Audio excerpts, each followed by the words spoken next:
Right guys, welcome to Ride with Don. Now as you know, today is First Aid Friday and today we are riding with Mrs. Ride with Don. Right, so this is my wife. Hi. My wife does not have any first aid experience whatsoever. Well, she doesn't. But today I'm going to teach her something that you might find yourself in, or a situation you might find yourself in when you're on the trail taking quite a tough bail, and you should then be able to explain to someone else what they are supposed to do. Now, imagine this is a stick, right? Mm-hmm. I went riding and I fell very hard. Okay.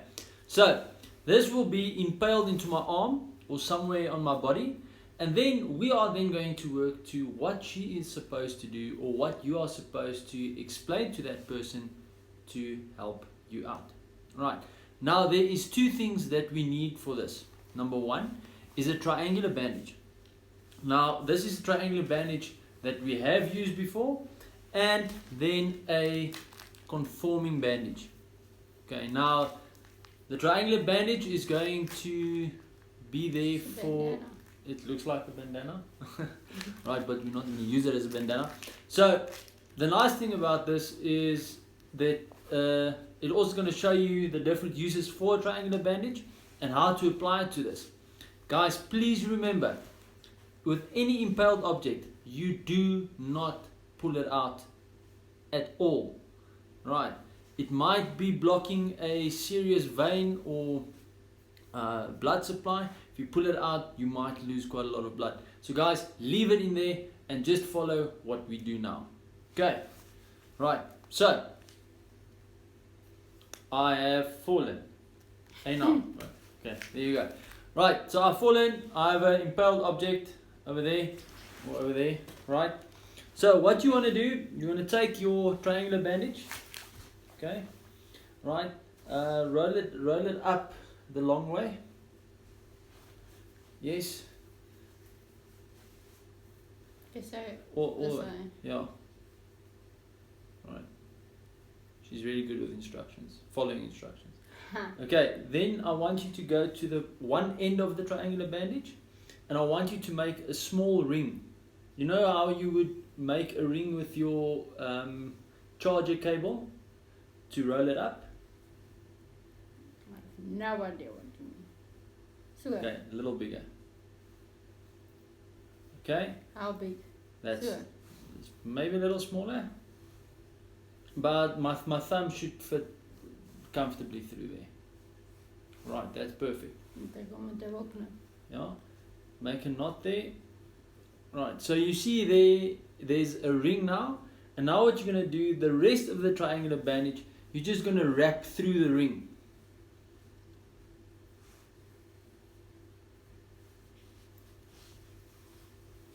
Right, as she wraps it through the ring, she's creating Multiple times. the whole thing till there's nothing left. Okay, as she's wrapping it through the ring, it's creating what we call a doughnut bandage. Now a doughnut bandage is there to keep this impaled object on its place, so it doesn't move around too much and anything like that. Remember, as a first aider or the first responder, which in this case is my wife, right, she is allowed to ask me to assist when and how possible.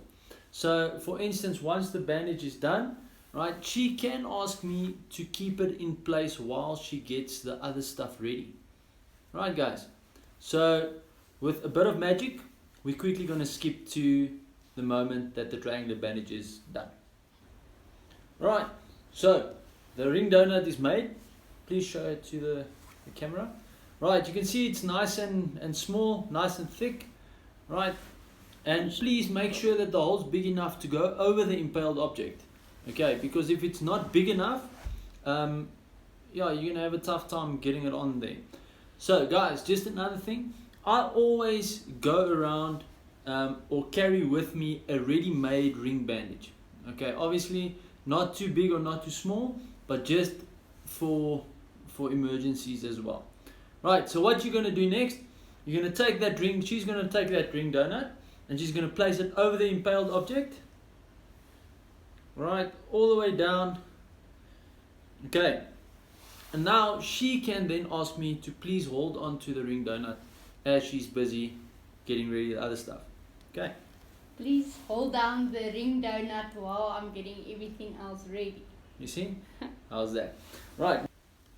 Right, so she's going to put the bandage around my arm, starting off the donut bandage. You don't start right on it, just off the donut bandage. Okay. Try and keep the roll of bandage still on my arm as you're rolling it around. Okay, this impaled object is moving quite a lot. Alright, so as you guys can see, she's now going onto the donut bandage.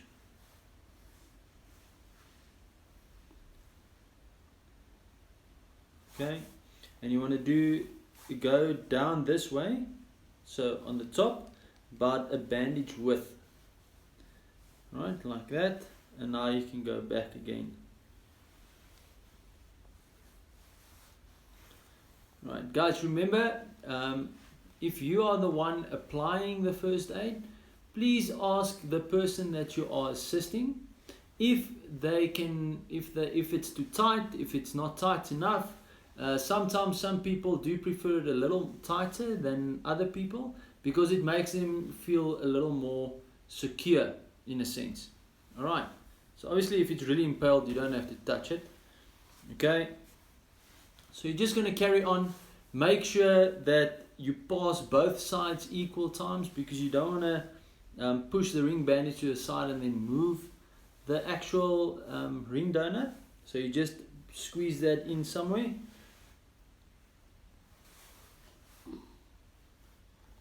Okay. So guys, that is how simple this is. Okay. Very good job. Right. Okay guys, this is a very good job. And please, just a quick reminder again, do not remove any impaled object whatsoever. Okay, so what we're going to do now is we are going to move to a normal dressing of any sort or normal bandaging of any sort. Right guys, so we're quickly going to move on and look at the normal application of a bandage over a bruise or a scratch or a scar, anything like that. Now, I'm going to show you a quick tip on how to keep the bandage in place while you're applying this. This might work for when you're doing it on your own or for when you're a first timer, and it just makes it a little easier. Quickly going to demonstrate on my wife. Okay, so she's hurt her arm, right? Wow. There's a cut or something, but it's a really small cut, but obviously it's your wife and you want to do everything for her and everything in your best interest. So what we're going to do, remember, as I said, the roll on the top and the bandage at the bottom. Okay, you're going to place down your first bit of bandage. Okay, can I ask you to lift your arm a little bit? Okay, and as you go around, you go over halfway of the bandage. Alright, so you see that's the full bandage over there, and we've gone over halfway. You flap over the half that is not covered by the bandage, and we go around. Now, you can tuck, pull, do anything, that thing will stay as is. Now, every time that you go around, make sure you cover half to 1/3 of the bandage already applied. Now, the reason why we do that is because we want to spread the actual compression of the injury site. We don't want to keep it too localized. And again, is it too tight? It's fine. Is it fine? All right, not too loose. Mm-hmm. All right, so we're going to go around, apply this, and as you go back around, keep that 1/3 or 1/2 ratio. Okay, again, as you go down, you're still fine. Yeah. Okay, doesn't feel too tight. All right, guys, so that was a quick how-to for bandaging. Okay, if you like the tips, please like the video, and if you want to see more, subscribe. And if there's any suggestions from you guys' side, please leave it in the comments below, and we will respond on that. Maybe make videos for things that you might find interesting and that you want to know more about. So guys, first of all, Thank you so much for my lovely wife for helping us out today. And remember, let's gooi.